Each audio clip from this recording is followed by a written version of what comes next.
Salam à toutes à tous. Grâce à Midreshet Yuda Manitou, on a le plaisir de se retrouver avec Ariel Assaf. Et Ariel, tu veux nous parler quelques jours du jour d'indépendance. Tu veux nous parler, je crois que c'est de trois hymnes différents pour un seul. Ah bah ouais, tu m'as coupé le micro, mais c'est pas grave. Allez à toi, Ariel. Ok, bonsoir tout le monde. Toujours un plaisir de se rencontrer. Je m'excuse pour le petit problème qu'on a eu au départ. Et donc, on veut parler de trois hymnes pour un État, c'est-à-dire, vous avez compris qu'on veut parler de la Tikva juste avant le Yom HaAtzmaut qui nous attend au tournant. Alors, je lance le diaporama. Share screen.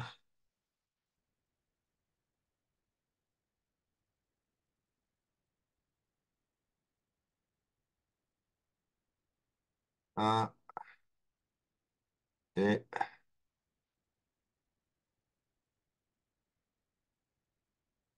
bien.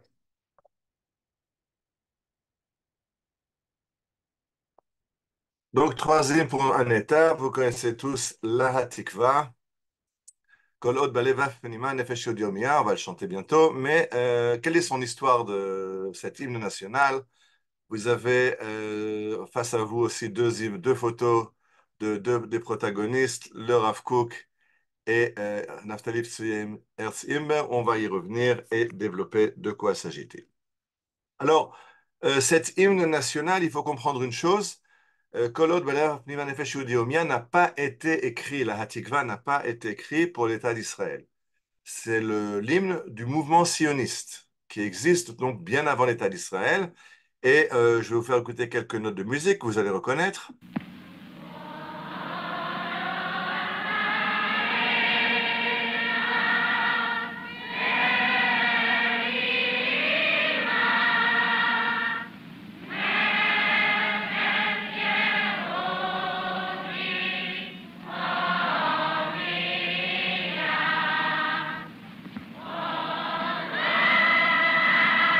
Bien, donc vous avez compris, puisqu'il s'agissait de la Tikva chantée à Munkach avant-guerre, dans les années 1930, donc il n'y a pas d'État d'Israël, ce n'est pas l'hymne de l'État d'Israël, c'est l'hymne du mouvement sioniste, qui va être plus tard accepté par l'État d'Israël comme hymne national. On va voir comment ça s'est fait.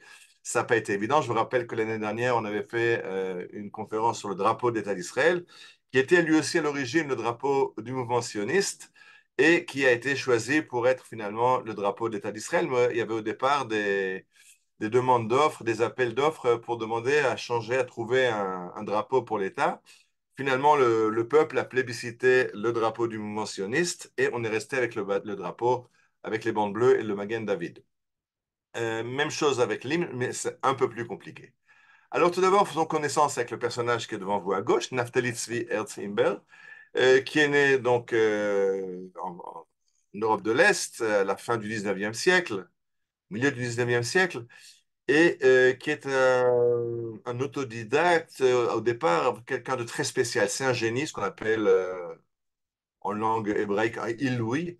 C'est un génie au Talmud Torah, c'est un génie en Torah, sauf qu'il se fait chaque fois sortir du Beth Midrash, il s'endort pendant les cours. Le prof qu'il aime beaucoup lui donne des cours particuliers. Et on verra qu'il a énormément de connaissances juives, il aurait pu faire une grande carrière rabbinique, c'était pas ce qu'il a choisi. Il a découvert les livres de la Haskalah, il a commencé à s'intéresser à la poésie, à beaucoup d'autres choses, et il va faire une tournée dans l'Europe de l'époque. Il fera de grands voyages en Europe, au Levant, en Amérique, et il commence très tôt sa carrière puisque c'est déjà en Roumanie à Iași en Roumanie en 1878 qu'elle écrit un chant que vous voyez devant vous, vous envoyez le manuscrit. Kol od balevav pnima nefesh yehudi omia, ulefate mizrach kadima eino lezion sophia. Et le chœur reprend Odlo avda tikvatenu atikva hanoshana, la chouv la eretz avotenu la ir ba David chana, avec ça rappelle beaucoup la tikva, mais ce n'est pas la tikva qui est chantée aujourd'hui dans les cérémonies officielles, c'est un chant qu'il compose et qu'il appelle Tikvatenu, notre espoir, l'espoir de revenir sur la terre de nos ancêtres, vers la ville où David s'était installé qui va être changé plus tard pour parler d'un peuple libre sur sa terre. On a un petit peu adapté l'hymne. Donc, Naftali Tzvi Herzimberg est l'auteur d'un chant qui s'appelle Tikvatenu, qui a deux strophes, exactement comme la Tikva chantée aujourd'hui. Mais Naftali Tzvi Herzimberg va venir en Eretz Israël. Il va venir en Eretz Israël comme secrétaire d'un lord anglais, Lord Lawrence Oliphant, dont on a déjà parlé plusieurs fois quand on a parlé du train que les Turcs ont construit ou d'autres choses. C'est quelqu'un qui a eu une grande importance dans l'histoire du sionisme. C'est un lord anglais qui appartient à une secte ésotérique, mais il veut voir le retour des Juifs sur leur terre, pas pour des raisons judaïques, pour des raisons chrétiennes, mais il a quand même aidé au retour. Et Naftali Himber a été engagé par lui pour être son secrétaire et son traducteur de l'hébreu vers l'anglais, parce qu'il est son prof d'hébreu. Et dans le cadre de la visite que fait Laurence Oliphant, qui va s'installer à Haïfa et sur le Carmel, chez les Daliat el Carmel, euh, Naftali Himber va se promener dans les Moshavot, donc les villages agricoles de la première Aliyah.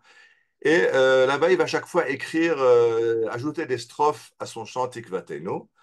Et c'est pour ça que si vous allez à Yesod HaMa'ala, vous verrez là-bas, il y a à l'auberge de Yesod HaMa'ala, il y a un panneau historique qui vous dit que c'est ici que Naftali Tzimber a rédigé la Hatikva. Vous allez après à Rishon LeZion, et là-bas dans le musée de Rishon LeZion, vous verrez une chambre, une salle qui lui est consacrée, où il est marqué là-bas, très sérieusement, que c'est ici que Naftali Herzimber a rédigé la Hatikva. En fait, il y a énormément d'endroits qui s'enorgueillissent d'être le berceau de l'hymne national, et ils ont tous raison, ils ont tous tort et tous raison. Parce qu'en fait, l'origine du chant, c'est à Yassi en Roumanie, mais c'est vrai que quand il arrive dans les différents villages, il se fait inviter, il est un petit peu porté sur la bouteille, et il n'a jamais de quoi payer son écho, bien sûr, et donc pour remercier, il écrit des poèmes.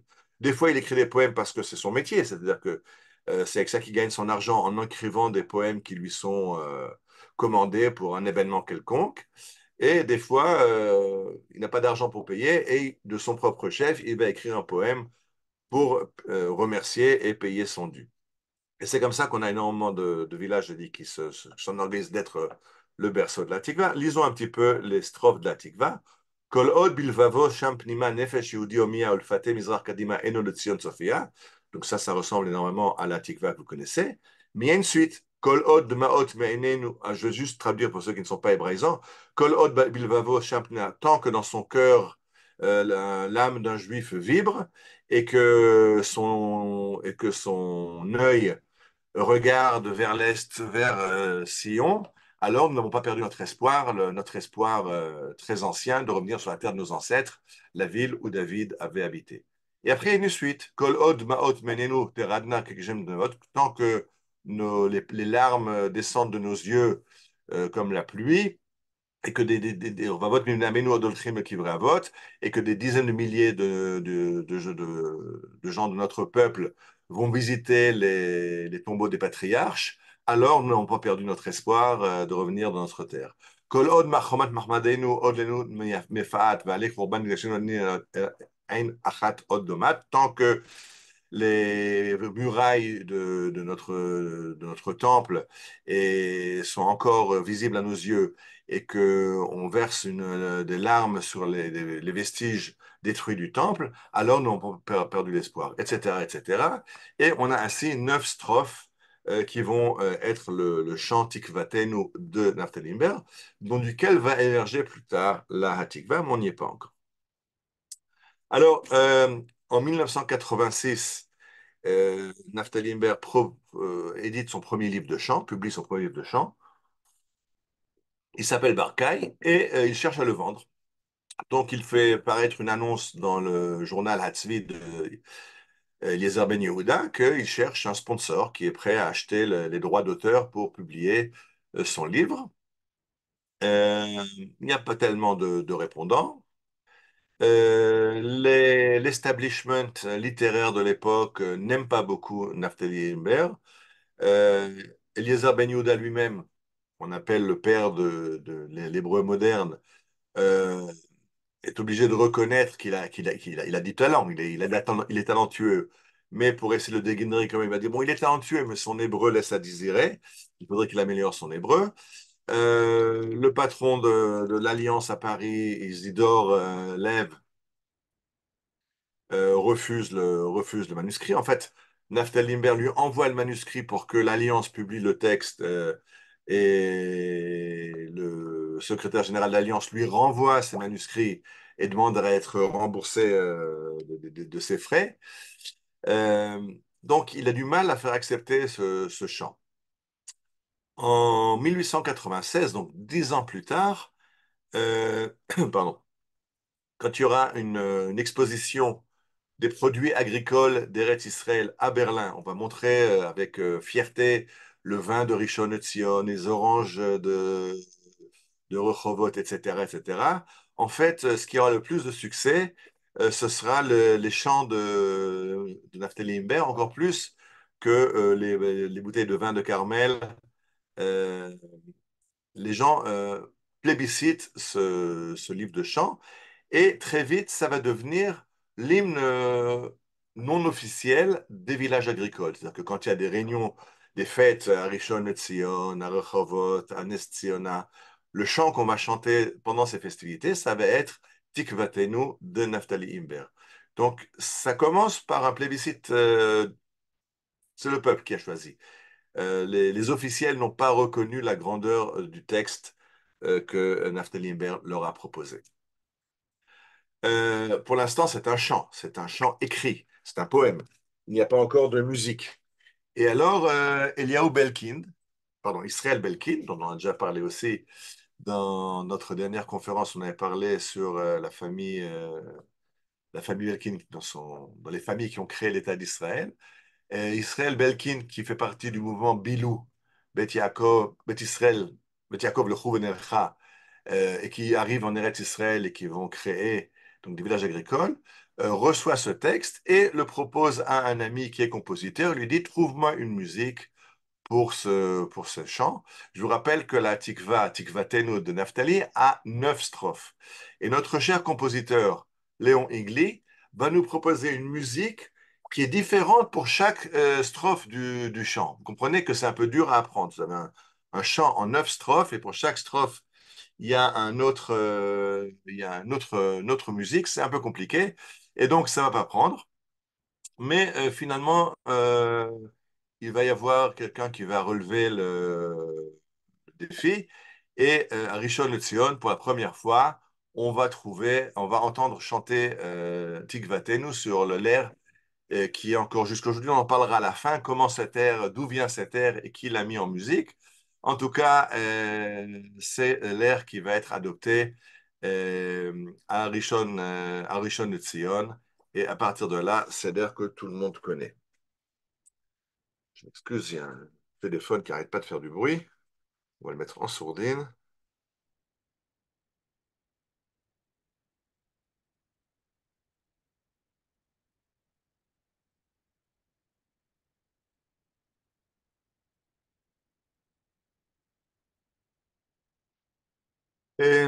Ok, continuons. Non, on reviendra à ça après. Et en 1898, donc 2 ans après ce plébiscite qui a eu lieu, je le rappelle, à l'exposition, ça s'appelle une exposition, une foire à Berlin qui montrait les produits Eretz Israël. En 1898, c'est le congrès de sionistes qui va s'intéresser à ce champ.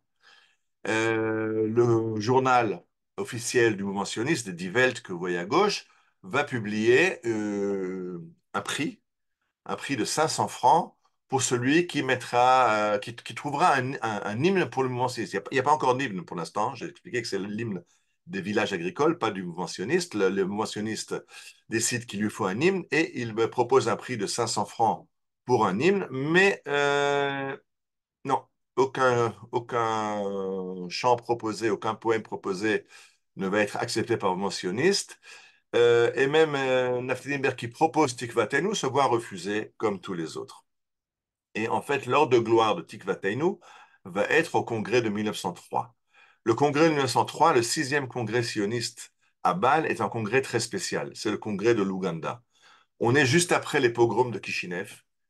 Et après les pogroms de Kishinev, il faut trouver rapidement une solution aux Juifs persécutés en Russie. Et le sultan Abdelhamid II refuse de nous donner la terre d'Eretz Israël. Les Anglais nous disent qu'ils ne peuvent pas nous donner la terre d'Eretz Israël parce qu'elle n'est pas en leurs mains. Par contre, ils nous proposent l'Ouganda. L'Ouganda, en Afrique, est un pays qui leur appartient, une colonie anglaise. Et là-bas, il y a de la place et ils nous proposent d'aller en Ouganda. Et, et alors, il y a eu un, un tohu-bohu terrible dans le mouvement sioniste qui s'est scindé en deux, les pro-Ouganda qui ont dit la première priorité du mouvement sioniste, c'est de sauver les Juifs. Et pour ça, il faut accepter l'Ouganda. Et les masses populaires de Russie, justement celles soumises au pogrom, qui ont dit il n'est pas question qu'on envisage un autre pays que Eretz Israël. Et alors, dans ce congrès, les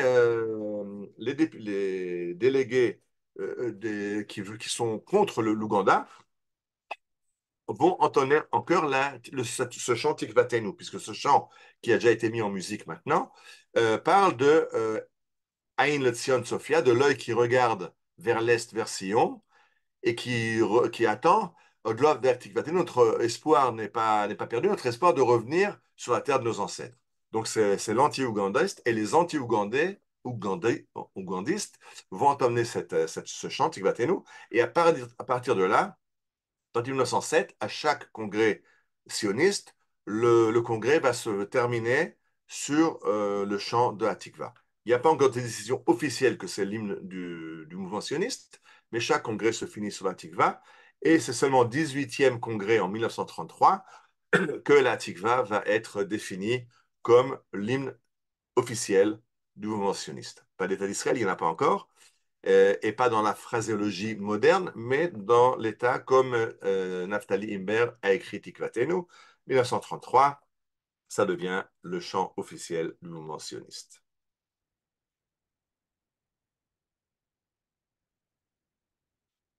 Le chant officiel du mouvement sioniste. Mais est-ce que tout le monde est d'accord? Bien sûr que non, il s'agit de juifs, donc on ne peut pas être d'accord pour quelque chose. Il faut quand même qu'il y ait des discussions pour tout, on se connaît.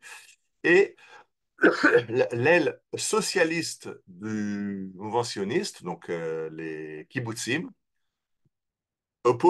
trouve un autre chant qui est composé pas par Martin Niember, mais par Chaim Nachman Bialik, le poète national, un chant qui s'appelle Terezakna, Terezakna, que nos mains soient, que nos bras soient forts, et qui a comme nom, en fait, Birkat Am, la bénédiction d'un peuple, et qui, lui, parle de la créativité, de l'activité humaine.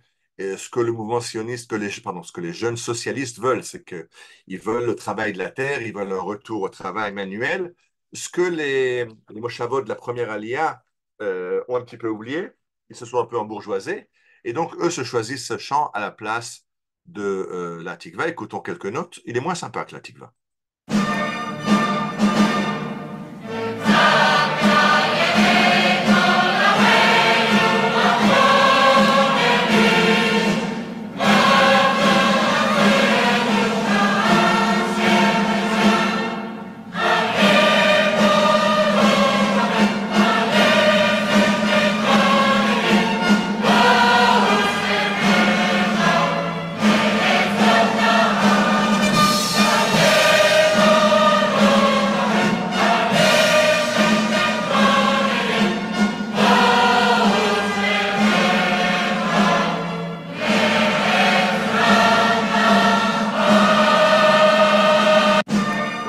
Venez tous unis à l'aide au secours du peuple. Donc, il s'agit de ce mouvement du kibbutz, ce mouvement socialiste pardon, qui veut agir, qui crée une milice armée, la Haganah, qui veut se défendre, qui veut faire de travailler la terre.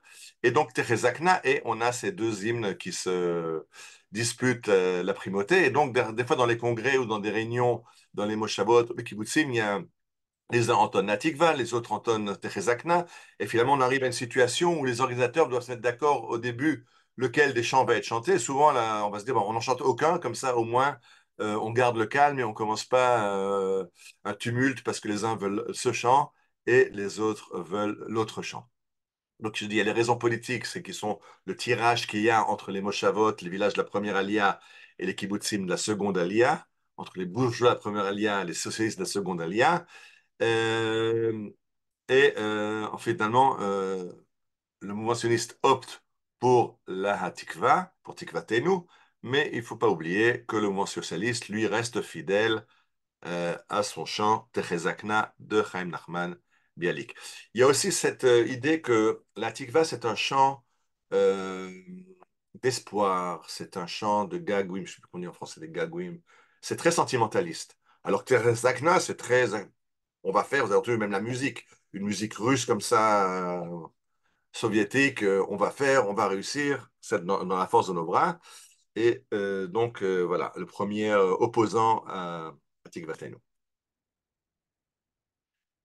Un peu plus tard va arriver le Rav Kook. Le Rav Kook va essayer de créer un mouvement euh, parallèle au mouvement sioniste. Le Rav Kook n'est pas contre le mouvement sioniste, mais il dit que le mouvement sioniste a pris un virage qui est trop éloigné du judaïsme et ça, les juifs pratiquants auront du mal à se joindre au mouvement sioniste qui est en train de prendre des options éloignées de la pratique du judaïsme. Et donc le Rav Kook propose un autre champ. Et d'abord, il a créé une organisation qui s'appelle Degel Yerushalayim, le drapeau de Jérusalem. Jérusalem par opposition à Tzion. Tzion, c'est aussi Jérusalem. Mais donc, on parle de la même chose, de ramener les Juifs en Eretz Israël, mais les sionistes à Sion, le Rav Kook à Yerushalayim. Et voyons donc le chant qu'il va proposer. On va d'abord l'écouter. Il ne marche pas. Je vous le chante. לעד חיה בלבבינו, האמונה הנאמנה, לשוב לארץ קודשנו, עיר בה דוד חנה. Vous voyez déjà que ce chant vous rappelle beaucoup la Tikva, pas dans la musique, mais dans les phrases. On avait tant que quand on a encore l'espoir qu'on regarde vers l'Orient, on reviendra de revenir à Jérusalem.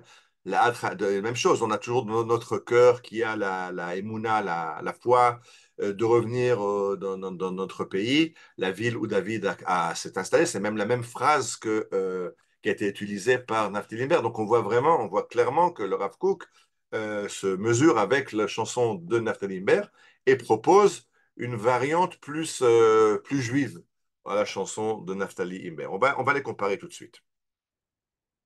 On va les comparer. Ouais, j'ai d'abord marqué, vous avez devant vous la Tikvatenu de Naftali Imbert. Quand vous voyez ce qui est d'abord en vert dans le refrain Odlo Avda Tikvatenu, ça vous l'avez peut-être encore dans l'oreille parce que ça vient de l'Haftara de Shabbat dernier. Shabbat dernier, le Shabbat Chol HaMoed Pessah, on a lu dans toutes les synagogues la prophétie d'Ézéchiel des ossements desséchés. Les ossements qu'Ézéchiel voit dans une vallée qui se reforment en squelette et finalement reviennent à la vie et rentrent en Eretz Israël. Et Dieu explique au prophète que ces ossements épars, ce sont en fait les exilés d'Israël qui se sont dispersés dans l'exil et qui disent Avda tikvatenu nigzan lanu. Nous avons perdu tout espoir, nous sommes finis. Et alors, en réaction avec ce désespoir de Avda Tikvatenu, vient Naftali Imber qui nous dit Odlo Avda Tikvatenu. Non, c'est pas vrai, on n'a pas perdu espoir. Je rappelle que Naftali Imber est au Talmud Torah, qui est un Ilouï. Il connaît très très bien ces textes juifs. Alors là, c'est vraiment, il s'oppose à cette prophétie défaitiste des exilés d'Israël et rejoint Ézéchiel qui dit non, ils vont revenir à la vie et revenir vers Eretz Israël. Maintenant, ce que j'ai mis en rouge, ce sont des phrases des mots dans le texte qui vont directement vers des connotations bibliques ou juives. Pardon. Il parle de Eretz Avotenu, le pays de nos ancêtres, la ville de David. Il parle Olchim Kivrei Avot, ils vont sur les tombeaux des ancêtres, donc à Kever Rachel, au tombeau de Rachel à Bethléem, à Bethléem, le Kever Avot, la Marpella à Hebron. Aller Urban Mikdashenu, quelque chose qui n'a pas été gardé dans la Tikva aujourd'hui, l'État d'Israël. Il parle des ruines du temple. Il parle des Chorvot Yerushalayim, c'est nouveau, ce sont des textes, des expressions qu'on retrouve dans la Bible. Livkot le Tzion berosh Ashmurot. Il pleure Sion au début des gardes nocturnes. Yakum Bechassia Lailot. Ça, c'est quelqu'un qui a une culture juive, qui sait que les kabbalistes se lèvent à minuit pour pleurer, ce qu'on appelle le tikkun chatzot, qui à minuit, on se lève pour pleurer sur la destruction et sur l'exil. Alors ça, c'est vraiment, ça nous ramène vraiment ce tikkun chatzot des kabbalistes, qui rachmenu el zoem, nous serons le Dieu, Dieu plein de courroux nous aura pitié de nous. De nouveau, ça nous ramène à, au Tanakh où il y a des versets où Hachem est appelé El Zohem. Euh, et à la fin, il va nous parler de Et Kol Achat Chosenu. On entend la voix d'un de nos prophètes. Donc vraiment, c'est plein de citations bibliques ou juives. Et à la fin, la dernière strophe, alors là, carrément, il mentionne Dieu. Lech ami le shalom, shuv l'artzecha, pars en paix, mon peuple, rentre sur ta terre. Hatzori begilad, Yerushalayim rofecha, c'est une paraphrase d'un verset de la prophétie. Lech ami rofecha Hashem, Dieu te guérit. Il n'a pas peur de citer clairement que c'est Dieu qui guérit Israël, la guérison étant le retour en Israël. Lech ami le shalom, va en paix et ta guérison sera très, très proche. Donc, c'est un chant qui a des racines juives très profondes. C'est pour ça que le mentionniste, quand il va l'adopter après, va faire quelques adaptations à ce chant. Mais pour le Rav Kook, ce n'est pas suffisant. Alors, allons voir comment le Rav Kook, là vous avez à droite la Tikva de Naftali Imber et à gauche le chant du Rav Kook. Alors, vous voyez d'abord ce qui a été gardé. J'ai mis en gras ce qui a été gardé. Naftali Imber nous parle de la Ir Badavid Hana. Ir Badavid Hana, ça c'est le Rav Kook a gardé intégralement la même phrase. Naftali Imber nous parle de Kol Od Bilvavo. Et le Rav Kook nous parle de Adchai Bilvainu. Il s'agit tant que dans le cœur juif, il y a encore cette volonté de rentrer à Sion. Donc, ces choses-là que le Rav Kook voit comme positives, il les garde dans son champ. Mais qu'est-ce qu'il va changer? Voyons la page suivante.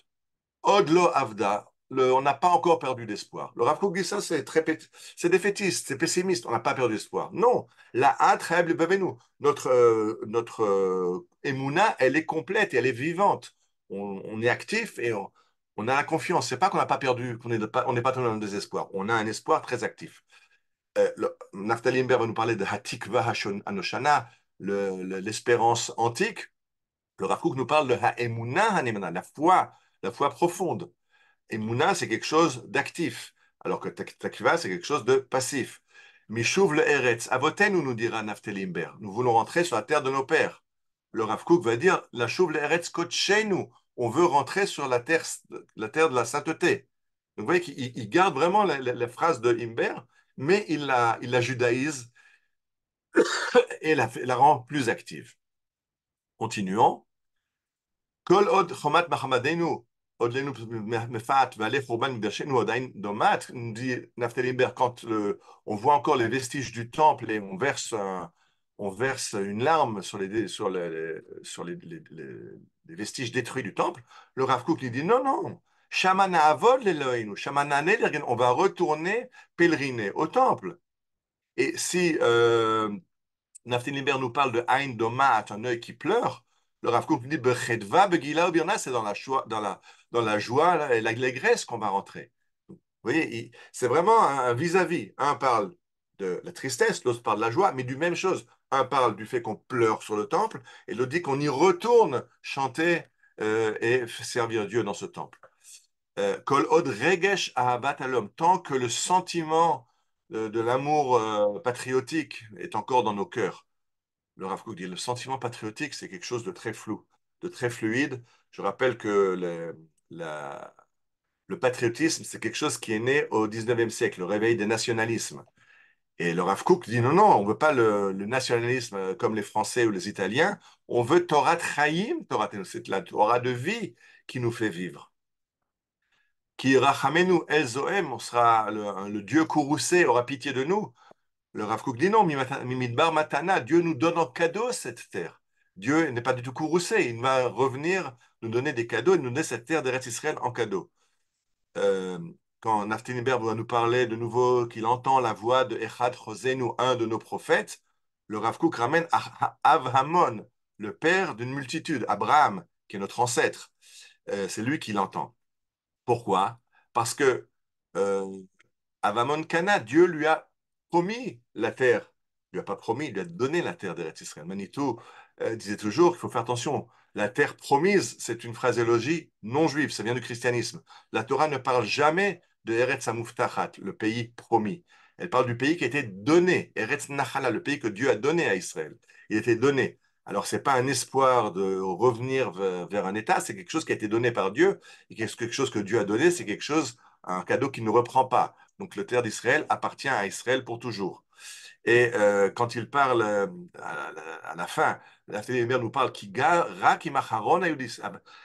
qu'il restera un juif, il nous restera de l'espoir. Donc, il restera un juif. Chaye Adat Mimana, c'est la multitude qui a été promis à Abraham. Ta descendance sera nombreuse comme le sable des plages et les étoiles du firmament. On parle d'une multitude de juifs. Pourquoi tu nous parles d'un juif qui va rester le dernier des juifs? Ça, c'est Schwarzbach, le dernier des juges, le dernier des justes, ou le dernier juif. Le Rav Kook dit Chaye Adat Mimana, la multitude de juifs qui va venir.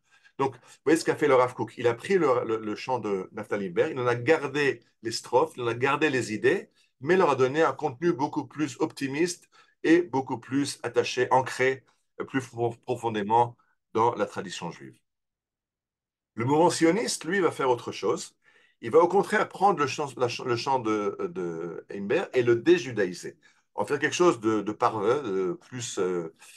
plus accessible pour une conscience moderne chilonite. Et vous voyez qu'il a gardé la première strophe, il a gardé la seconde au début, Od lovda tikvateinu tikva batshot alpaim.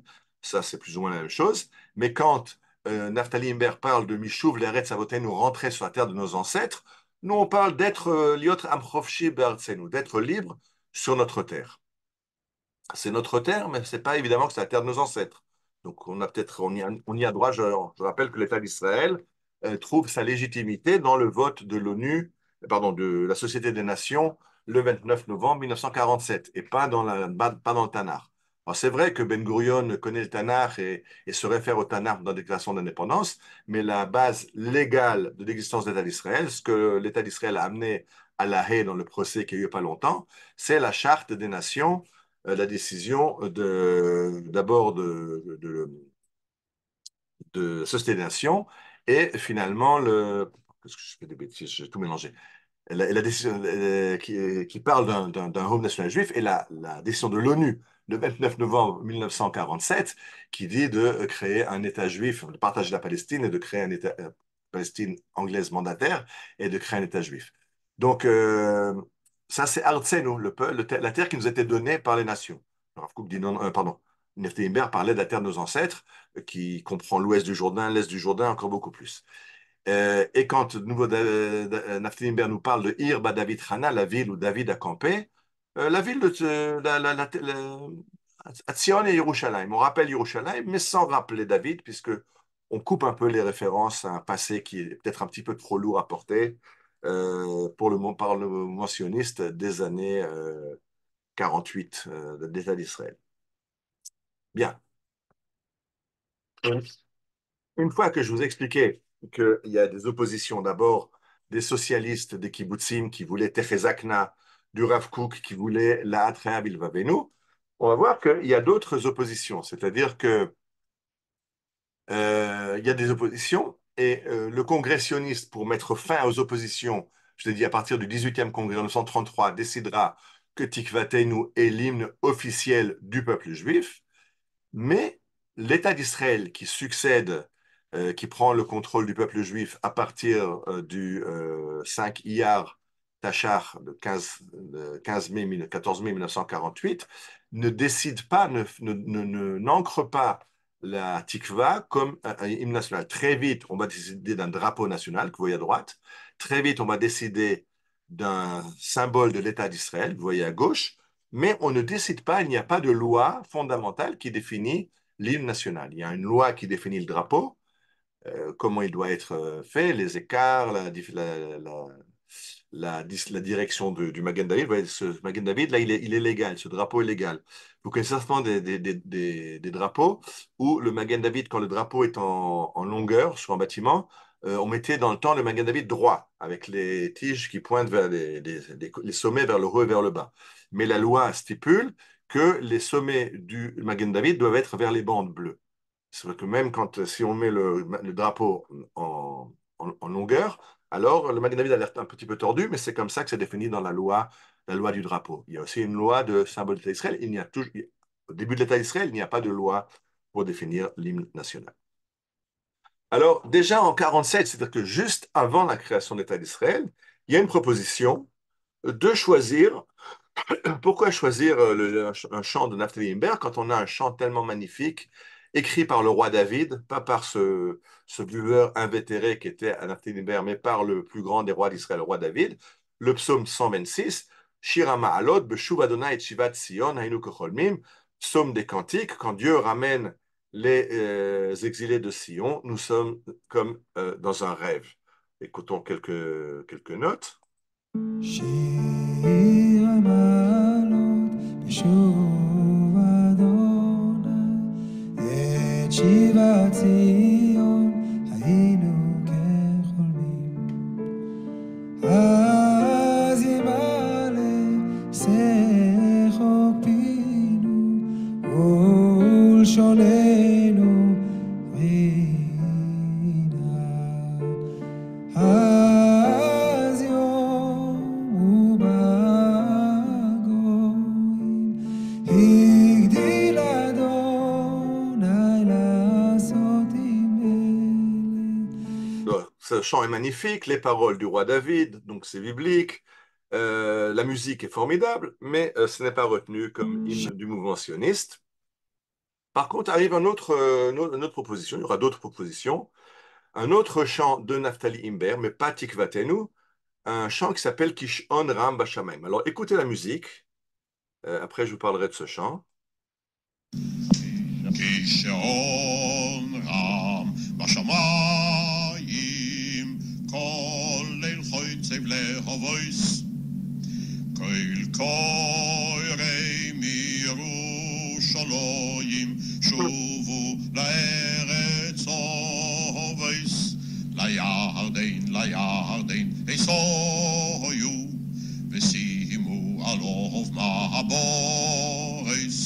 מקום שם פלוגוב ימויו העמידו שם משמויס כבוד לדוינוי לדוינוי כבוד לדוינוי ולארצנו על הירדן הירדן על הירדן נוחין משווינו. Alors d'abord, vous avez entendu ce chant chanté à l'Ashkenaz, parce que c'est comme ça que Naftali Imber le prononçait. Je rappelais que c'est un juif Ashkenaz, et c'est comme ça que prononcent les juifs Ashkenaz. Mais regardez ce chant, qui n'est pas Tikvatenu, mais qui parle aussi de Kol Korem Yerushalayim Shuvu L'Eretz Avot. Avot, il y a une voix qui appelle de Jérusalem, revenez sur la terre des ancêtres, et Kavod Lachem ou l'Artsenu, gloire à Dieu et à notre pays. Vous voyez, je rappelle que Naftali Imber est un juif engagé. D'ailleurs, dans la dernière strophe de Tikvatenu qu'on a vu tout à l'heure, il mentionnait le nom de Dieu, Hachem Roferad, c'est Dieu qui te guérit, qui te ramène.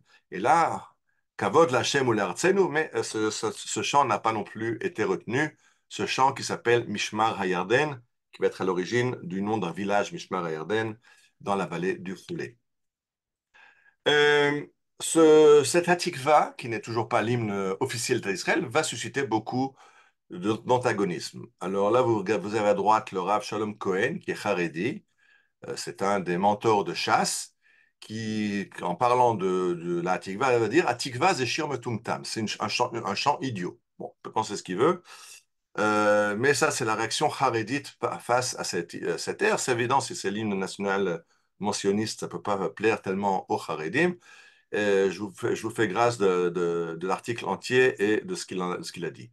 Et d'un autre côté, à l'opposé complet, c'est les Arabes qui n'acceptent pas la tikva. Et là, vous voyez un extrait d'un journal Internet que quand on a instauré la 25e Knesset et qu'on a entonné la Tikva à la fin de la cérémonie d'investiture de la 25e Knesset, tous les députés arabes sont sortis de l'hémicycle pour manifester leur mécontentement face à ce champ national. Qu'est-ce qui se passe? Pourquoi cet antagonisme de tous les côtés? Alors, les Haredim, j'explique pourquoi je ne veux pas m'étendre dessus. Je voudrais plutôt parler de l'opposition des Arabes. Les Arabes disent c'est un chant juif. Ils parlent de l'espérance des Juifs de revenir dans leur pays. Nous sommes des Arabes. Qu'est-ce qu'on a à voir avec ce chant-là? Ce chant-là ne peut pas nous représenter. Nous sommes citoyens de l'État d'Israël et donc nous demandons un chant qui représente les citoyens de l'État et pas les Juifs. Vous vous rappelez il y a quelques années, on a eu de gros problèmes quand la Knesset essaie de faire passer une loi sur le fait que l'État d'Israël est un État juif. Avec tous les remous que ça a fait, et chez les Arabes, et dans la gauche progressiste, le fait de définir l'État d'Israël comme État juif. Euh, En 2007, il y a eu la première fois qu'on a nommé un ministre arabe au gouvernement, Ghaleb Majdallah, qui était ministre des Sciences, de la Culture et des Sports, et qui a refusé de chanter la Tikva, enfin de se lever dans la Tikva. Ça avait fait des remous à l'époque. Je rappelle une chose, hein, personne ne le rappelle jamais. Il y a eu pendant son mandat les Jeux Olympiques à Beijing, à Pékin, et la seule personnalité qui n'a pas été à la cérémonie d'ouverture des Jeux, c'était le ministre israélien des Sports, Ghaleb Majalda. Et quand les journalistes lui demandent mais pourquoi tu n'as pas assisté à la cérémonie d'ouverture, il a dit j'étais coincé dans les bouchons. C'est incroyable qu'il y a une centaine d'États de pays qui participent aux Jeux Olympiques. Ils ont tous réussi à braver les bouchons et à venir à la cérémonie. Le seul qui n'a pas réussi à arriver, c'était Ghaleb Majdallah. En fait, la raison qui était que quand les équipes israéliennes défilent dans le stade olympique, la tikva est jouée et il ne voulait pas se lever pendant la tikva, donc il a préféré ne pas assister à la cérémonie d'ouverture des Jeux. Mais ça, aucun journaliste lui a demandé la question de façon frontale. Mais la raison était claire et nette pour tous qui le savent. Même chose avec Salim Djoubran, qui a été le premier juge qui a été nommé à la Haute Cour de justice en Israël, le fameux Bagatz, qui a refusé de se lever quand la Tiva est chantée dans des événements auxquels il doit assister en tant que membre de la Haute Cour de justice. En 2009, ils ont fait un pas de plus et ils ont interdit la diffusion dans le cadre des programmes du ministère de l'Éducation nationale.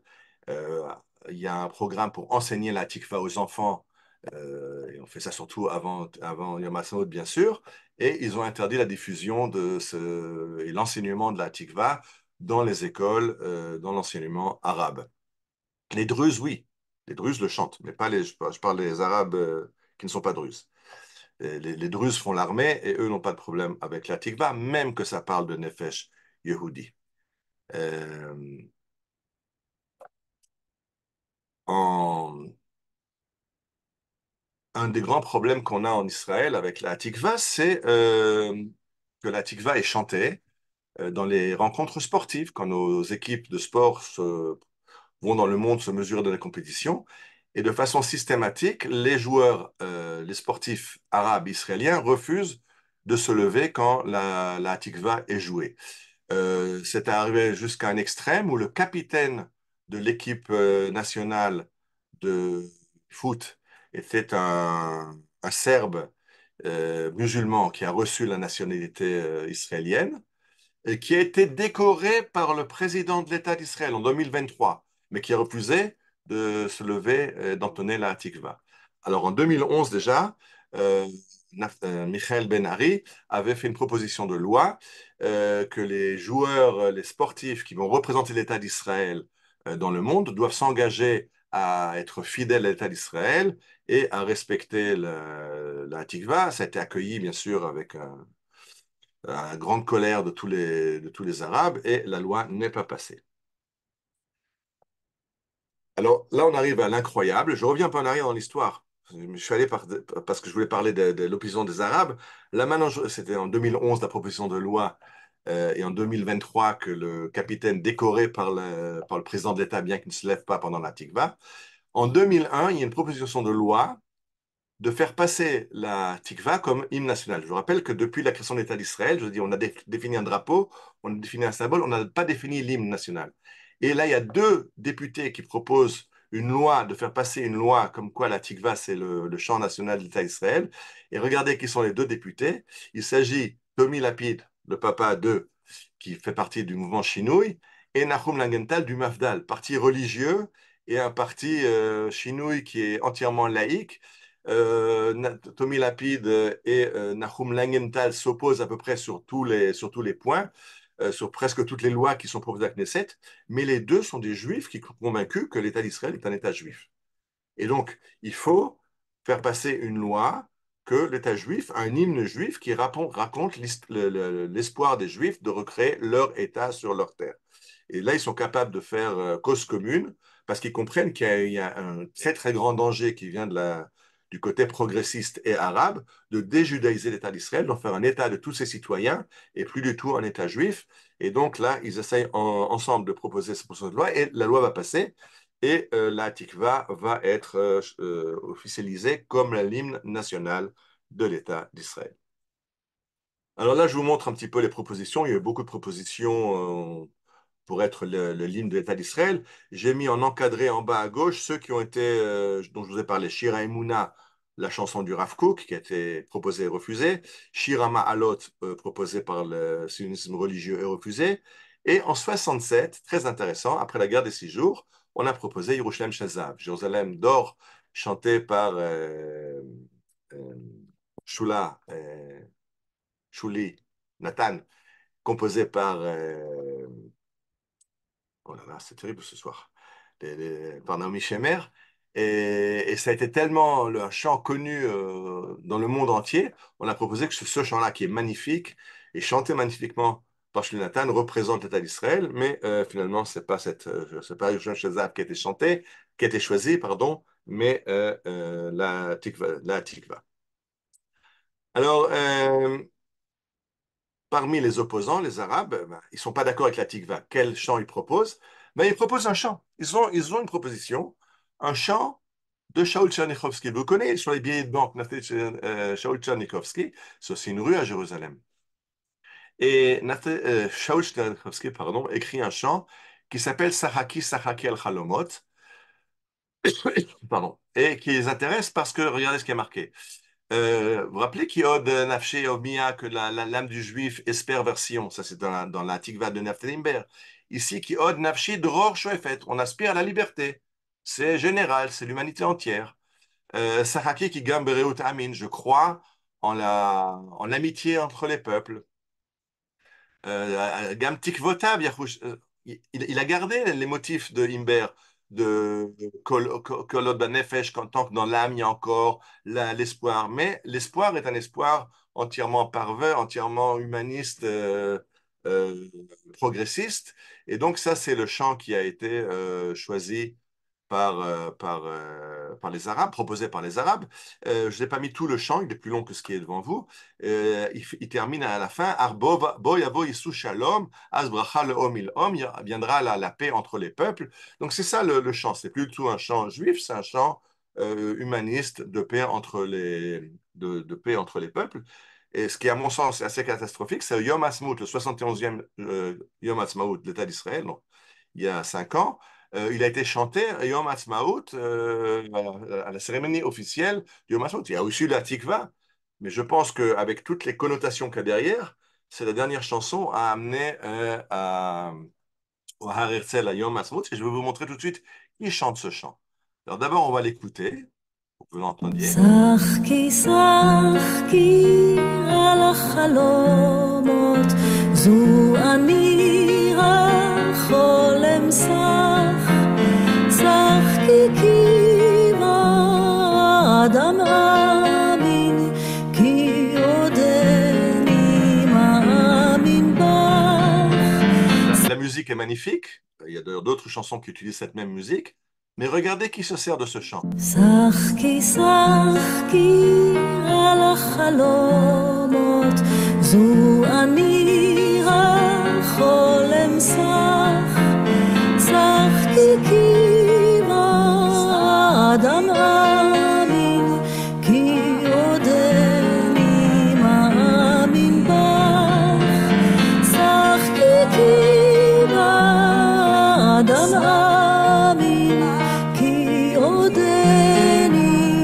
se peut planter. On a entendu les deux chanter en même temps, mais vous avez vu que c'est la chant. Je vous ramène la diaporama. C'est le chant qui a été choisi par les manifestants de Balfour. Parce que c'est de ça qu'il s'agit. Il s'agit d'une gauche progressiste, laïque, qui veut un État de tous ses citoyens et plus un État juif. Et donc, la contrepartie de la Tikva, l'antithèse de la Tikva, c'est ce chant de Shaul Tchernichovski. Et je rappelle que Rav Tzouda Kook, qui avait beaucoup de respect pour plusieurs auteurs israéliens, était très très dur avec Shaul Tchernichovski, qui a traduit des romans et des poèmes durs à lire, et lui a répondu que euh, le Chol et le Kodesh, le sacré et le profane, peuvent cohabiter. Ce sont les deux parties de la création, comme le corps et l'âme, le sacré et le profane vont ensemble. Mais la Kedusha et la Tum'a, ce qui est saint et ce qui est impur, ne peuvent pas aller ensemble. Or, tes chansons, souvent, sont dans le côté impur de Tchaikovsky. Là, maintenant, malheureusement, ce chant sert d'hymne aux manifestants à Balfour, à Kaplan. Bon, revenons maintenant à la Tikva.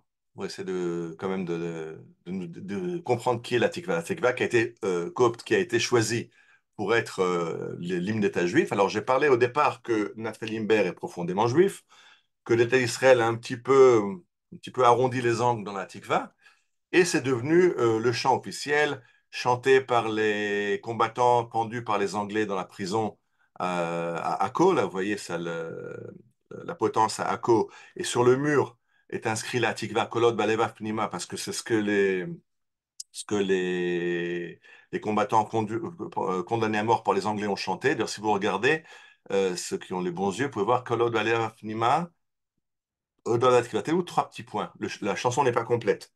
Parce qu'ils commençaient à l'entonner et quand ils étaient pendus jusqu'à que mort s'en suive, l'hymne s'arrêtait quand ils mouraient étouffés, ou la nuque brisée. Et donc la tikva n'est pas complète. C'est pour ça que quand je suis là avec des groupes, exprès, on chante là-bas la tikva complète en l'honneur et en souvenir de ces combattants. La photo de gauche, je n'ai pas le son, mais vous voyez l'image, c'est les Uzi Narkis, le général de la région centre de Jérusalem, avec les parachutistes devant le mur en 1967 à la guerre des 6 jours. Et vous voyez que les officiers sont en train de saluer parce qu'ils sont en train de chanter la Tikva. Donc la Tikva est devenue le chant officiel pour tous les événements importants de l'histoire d'Israël, que ce soit la lutte contre les Anglais ou la victoire miraculeuse de la guerre des 6 jours. Et qui était l'auteur? Je vous expliquais que l'auteur était un Ilouïd qui a grandi au Beth Midrash, au Talmud Torah, que c'était quelqu'un qui avait de très grandes notions de judaïsme. Il est un peu porté sur la bouteille, mais regardez le testament qu'il laisse. Il laisse un poème qui est son testament. Ishbati etrem achai berchotai. De nouveau, c'est un plagiat de Shir Hashirim, le cantique des cantiques de la Bible. Ishbati etrem benot Yerushalayim. Et Ishbati etrem achai berchotai asher shamu kol manginotai. Je vous conjure, mes frères et mes sœurs qui ont entendu mes poèmes, et pkod ifkod etrem Elohim, ça c'est un plagiat de Joseph qui demande à ses frères de le ramener en terre d'Israël après qu'il va décéder en Égypte. Et pkod ifkod etrem Elohim, quand Dieu se rappellera de vous, et bacharit yamim yivatzru elu, et que les possibilités aura lieu à la fin de l'exil, ha'alu mizet atzmotai, ramener mes ossements d'ici, aller admot nechar nifzaru, de la galoute où elles ont été enterrées. Naftali Imber est mort en galoute, il est enterré aux États-Unis, il était malade et il était laissé faire soigner, mais il a succombé à sa maladie, une maladie de foie qui était conséquente à ses problèmes de boisson. Et finalement, le professeur Klausner va œuvrer pour le faire ramener en Israël. Et en 1953, on rapatrie son corps qui est enterré au Har HaMenuchot à Jérusalem. Donc c'est quelqu'un, je dis, l'auteur est profondément juif. Il a des références qui sortent de la Bible. Il écrit un chant qui parle de Dieu. On a supprimé la strophe qui en parle, mais lui, il l'a écrit. Et quand il écrit son testament, il tient à être enterré en Eretz Israël et il l'écrit de façon biblique. Ça, c'est pour l'auteur. Que se passe-t-il avec la musique qui était choisie pour la Tikva? Alors, écoutez cette musique de la Tikva. Est-ce que vous la connaissez?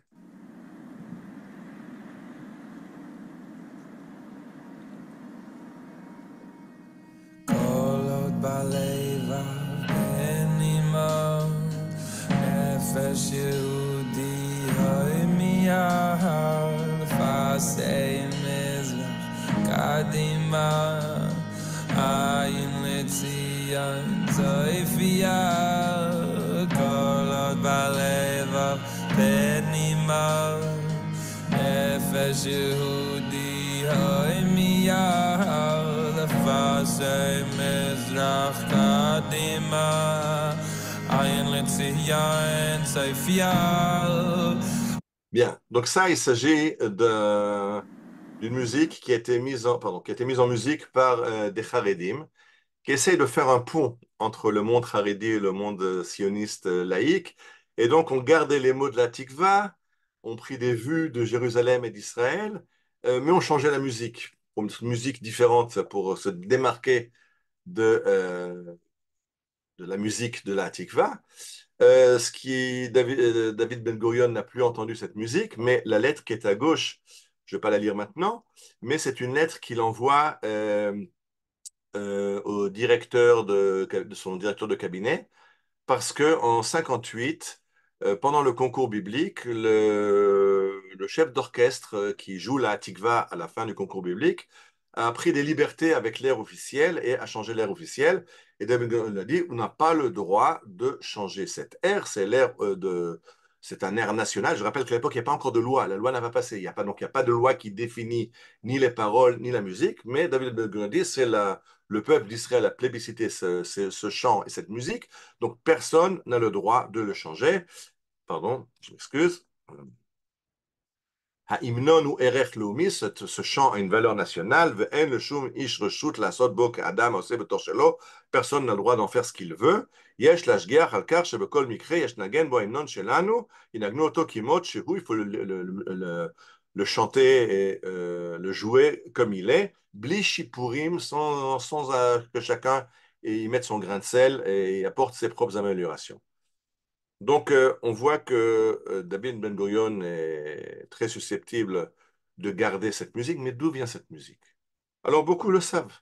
Cette musique vient d'un chant, d'un auteur-compositeur, Smetana, qui a composé une musique classique, la Moldave.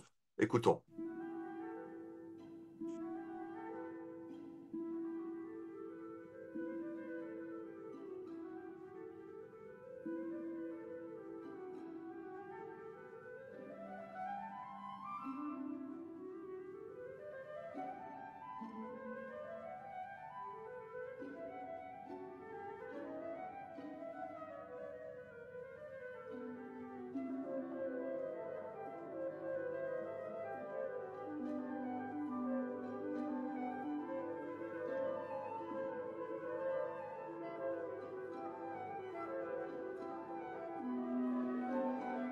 Je vais sauter parce que là, ce n'est pas le morceau que je voulais.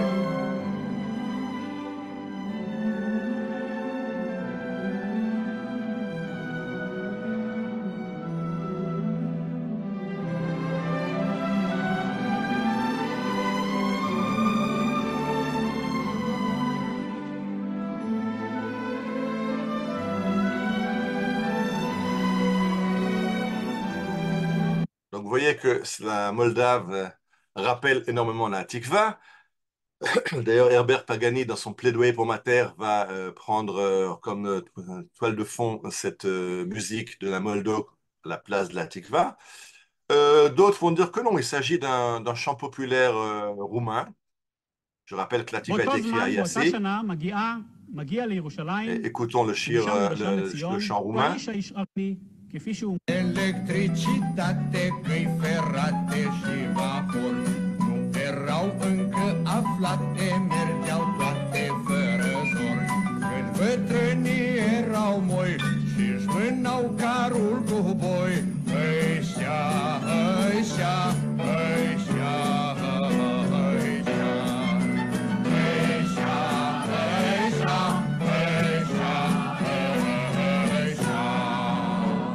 Donc là, il est encore plus évident que la Tikva emprunte à ce chant roumain. Donc je vous propose la Moldave comme source de la Tikva ou ce chant romain Hesia Hesia. Sérieux? Suis-je sérieux? Bien sûr que non. D'abord, un guide, c'est jamais sérieux. Cherchons les vraies origines de ce chant incroyable qui s'appelle la Tikva et qui est le chant d'État d'Israël. Pardon. Je vous emmène à Tolède, au XIVe siècle, pardon, au revoir la Moldave. Écoutez cette chanson écrite par un rabbin, Rabbi Yitzhak Bar Sheshet, décédé en 1408. Donc c'est un chant du XIVe siècle, qui est une tfila, la tfilat tal, la tfila qu'on fait à Pessah pour demander la rosée qui succède à tfilat Geshem, la prière pour la pluie qu'on a dit pendant l'hiver.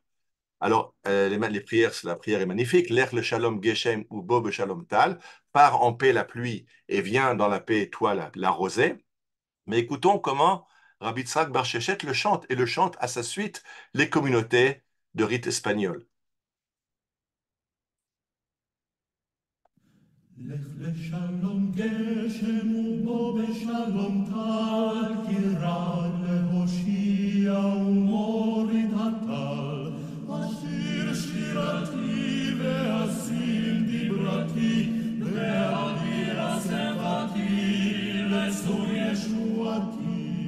וביום אמרתי תזעל הטל, כי רד להושיע ומוריד שם כבודך האש לוחם בתוך עמל, ותמיר מיכאל ותהיה לו לגואל.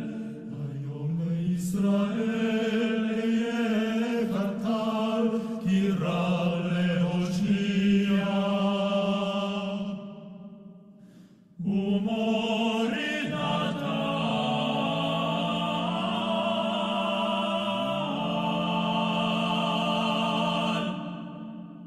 Donc, il n'y a pas besoin d'avoir peur. J'ai dit que les mots de la tikva puisés aux sources juives, la musique aussi, Kolot balevav, hayom leIsraël katal, ça vient d'une musique de prière des communautés de rite séfarade, de Tolède en Espagne.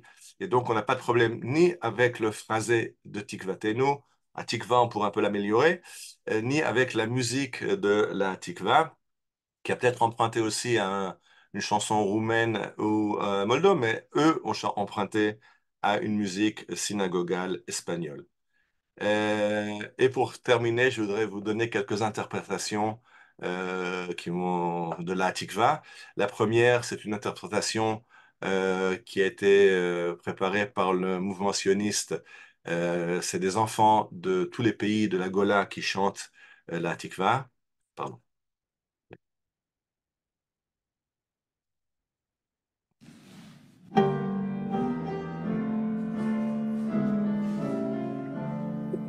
Every day, millions of us in the diaspora stand with Israel. Today, we proudly sing for Israel.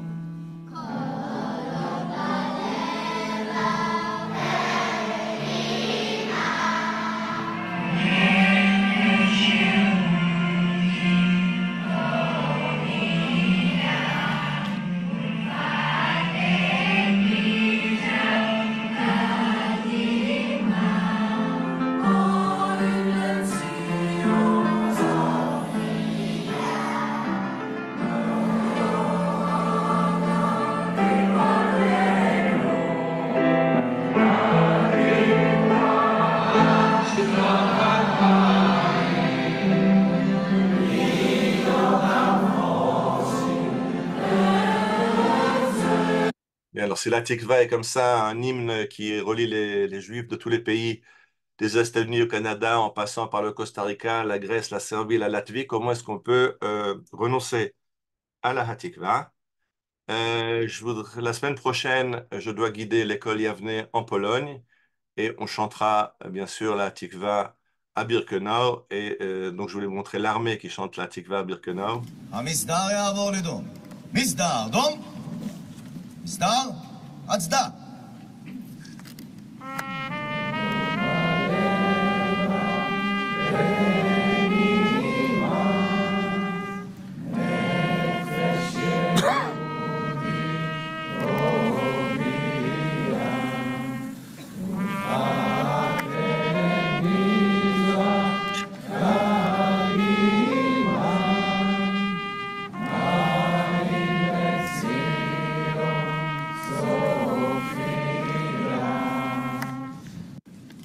Donc, je vais terminer par cette interprétation. Je ne sais pas si vous la connaissez.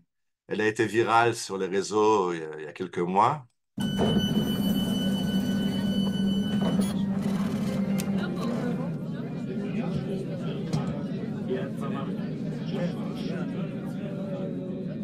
C'est le tram à Jérusalem, pour ceux qui ne connaissent pas.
Bien, alors après toutes ces informations, quand vous verrez à Yom Ha'atzmaut, la Hatikva, dans les cérémonies officielles, au Har Herzl ou d'autres, je pense qu'on peut accepter cet hymne national. On a compris d'où il vient dans le phrasé, qui était son auteur, d'où vient sa musique. Évidemment, on peut proposer des améliorations, comme on peut proposer des améliorations aussi à l'État d'Israël, d'en faire un État plus juif, euh, retour à d'autres des traditions. Quand on arrivera, il y a encore beaucoup de stades du sionisme devant nous. Quand le moment sera venu, on pourra envisager d'autres choses, un autre hymne. Je pense que tant que l'État d'Israël, dans son état actuel, la Tikva, c'est un chant qui fait vibrer les Israéliens, les Juifs de la Galoute, moi avec. Euh, et je pense qu'il a sa place à Yom Ha'atzmaut. Je sais que dans le public religieux, souvent, on se dit, ouais, mais c'est pas, on préfère chanter Hatikva. Alors on chante Shir HaMa'alot sur l'air de la Hatikva. Shir HaMa'alot B'Shova. Je pense qu'il n'y a pas de problème à chanter la Hatikva. Je vous invite à vous joindre de tout cœur dans ce chant Ayom Ha'atzmaut. Voilà, je finis l'enregistrement. Voilà. Toda rabba, Ariel. Chazak Baruch. On va ouvrir les micros pour ceux qui veulent. Yofi, vous pouvez ouvrir vos micros. Toda rabba, Ariel. C'est le Merci moment. Ariel, merci beaucoup, c'était très intéressant. Des questions? Super, super émission. Il tombe à pic. Ok, Ariel, tu m'entends? oui, Je t'ai envoyé sur WhatsApp, je t'ai envoyé la Tikva chantée à Tunis en 1932. Et ok. maintenant, je réalise que c'est Tikva Tenou, mais tu entendras ça avec la prononciation tunisienne. Et un autre truc, là, une Atikva chantée, une Atika style arabe. C'était aussi très intéressant que j'ai retrouvé, que j'avais partagé sur Facebook il y a quelques années. Je t'ai envoyé ça sur le WhatsApp. Non, je pense aussi que c'est un chant formidable. Moi, j'ai une fois regardé, il y a un film, je ne sais plus comment il s'appelle, un film français qui raconte le début de la Première Guerre mondiale dans les colonies en Afrique. Et les Français mobilisent les locaux pour s'engager dans l'armée française sur le continent. Et moi, j'ai vu le film avec traduction, à la télé israélienne avec une traduction en hébreu. Et quand il y avait la traduction en hébreu, quand ils ont chanté la Marseillaise, le traducteur a mis n'importe quoi, mais surtout pas traduire quand sang impur, Aberov nos sillons, marchons, marchons. Enfin, la Marseillaise est un chant tellement guerrier, tellement, tellement Sanguinaire. sanguinaire pour les oreilles israéliennes. Pouvait pas être Absolument. écouté et le traducteur a mis n'importe quoi, mais pas du tout traduit la chant. Alors, je pense que c'est un chant magnifique. La Tikva, bien sûr, dans beaucoup de choses, on peut toujours améliorer, mais le peuple d'Israël l'a accepté et c'est devenu le symbole. Voilà.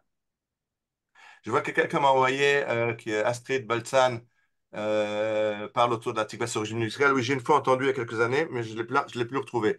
Je vais la chercher, j'ai plus le temps de chercher avant la conférence. Mais en cherchant rapidement les origines juives de la tikva, je suis tombé justement sur cette musique de Tolède. Et je pense que c'est de... Tu la trouveras pas en ligne, Ariel. Tu la trouveras Oui. pas en ligne. Tu la trouveras pas en ligne parce qu'elle fait ça comme Mofa Betashloum. Donc, la plupart du temps, elle a un site internet où tu peux la trouver, tu peux la voir. Moi, je l'avais entendue une fois dans un hôtel, dans une conférence. Et ça m'étonnerait que tu l'aies trouvé. À part ça, j'ai mis un autre lien vers l'enregistrement, qui est à mon avis le meilleur enregistrement. C'est en 67, après le Shichur Yom Kippur, Leonard Bernstein qui est venu avec Yitzhak Stern, qui fait le Bitswa, qui est le Bitswa à mon avis officiel, avec le Philharmonique d'Israël, à l'amphithéâtre du Arad Sofim. Je l'ai aussi, j'ai pensé le mettre, mais j'étais resté dans le populaire et pas dans la philharmonie. Il y a aussi, j'avais aussi pensé à une autre interprétation de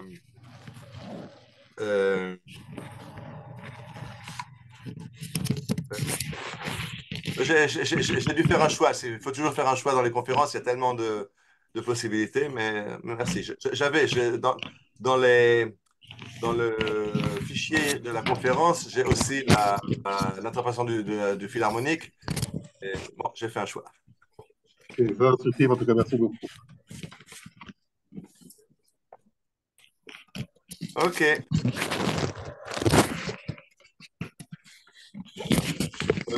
Et la prochaine fois, shalom, shalom à tout le monde. Shalom. Merci, shalom, shalom. Merci.